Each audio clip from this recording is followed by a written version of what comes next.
ಕೇಂದ್ರ ಸಚಿವ H. D. Kumaraswamy ಅವರು ಭಾನುವಾರ ಬಾಗಲಕೋಟೆ ಜಿಲ್ಲೆ ಗುಳೇದಗುಡ್ಡ ಪಟ್ಟಣಕ್ಕೆ ಭೇಟಿ ನೀಡಿದ್ದರು. ಈ ಸಂದರ್ಭದಲ್ಲಿ ಕರ್ನಾಟಕ ರಾಜ್ಯ ಅಲೆಮಾರಿ ಅರೆ-ಅಲೆಮಾರಿ, ಹಿಂದುಳಿದ ಪ್ರವರ್ಗ 1 ಜನಾಂಗಗಳ ಒಕ್ಕೂಟದ ಮೂಲಕ ಒಕ್ಕೂಟದ ಉಪಾಧ್ಯಕ್ಷ ಹಾಗೂ ಸಂಘಟನಾ ಕಾರ್ಯದರ್ಶಿಗಳಾದ ಮಂಜುನಾಥ್ ಕಾಶಪ್ಪ ಹಣಗಿ ಅವರು, ರಾಜ್ಯದ ಅಲೆಮಾರಿ, ಅರೆ-ಅಲೆಮಾರಿ ಸಮುದಾಯಗಳ ಸಮಸ್ಯೆಗಳ ಕುರಿತ ಮನವಿ ಸಲ್ಲಿಸಿದರು. ಮುಖ್ಯಮಂತ್ರಿಗಳಾಗಿದ್ದ ಸಿದ್ದರಾಮಯ್ಯನವರು ಬಾಗಲಕೋಟೆ ಜಿಲ್ಲಾ ಪ್ರವಾಸ ಕೈಗೊಂಡ ಸಂದರ್ಭದಲ್ಲಿ ರಾಜ್ಯದ ಅಲೆಮಾರಿ, ಅರೆ-ಅಲೆಮಾರಿ ಜನಾಂಗಗಳ ಅಭಿವೃದ್ಧಿಗಾಗಿ ಅನುದಾನ ನೀಡಬೇಕೆಂದು ಮನವಿ ಸಲ್ಲಿಸಲಾಗಿತ್ತು.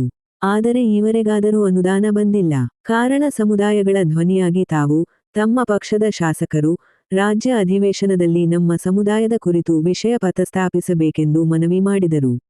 ಇದೇ ಸಂದರ್ಭದಲ್ಲಿ ಕುಮಾರಸ್ವಾಮಿಯವರು ಮುಖ್ಯಮಂತ್ರಿಗಳಾಗಿದ್ದ ಅವಧಿಯಲ್ಲಿ ರಾಜ್ಯದ ಅಲೆಮಾರಿ, ಅರೆ-ಅಲೆಮಾರಿ ಸಮುದಾಯಗಳ ಅಭಿವೃದ್ಧಿಗಾಗಿ ಕೈಗೊಂಡ ಯೋಜನೆಯ ಕೈಪಿಡಿಯನ್ನು ಅವರಿಗೆ ಕೊಡಲಾಯಿತು. ಮನವಿಗೆ ಸ್ಪಂದಿಸಿದ ಕುಮಾರಸ್ವಾಮಿಯವರು ಸಮಸ್ಯೆ ಕುರಿತು ಚರ್ಚಿಸಲಾಗುವುದು ಎಂದು ತಿಳಿಸಿದರು. ವರದಿ ನಾಗರಾಜ ಹಣಗಿ, ಪ್ರಜಾಧ್ವನಿ, ಲಕ್ಷ್ಮೇಶ್ವರ.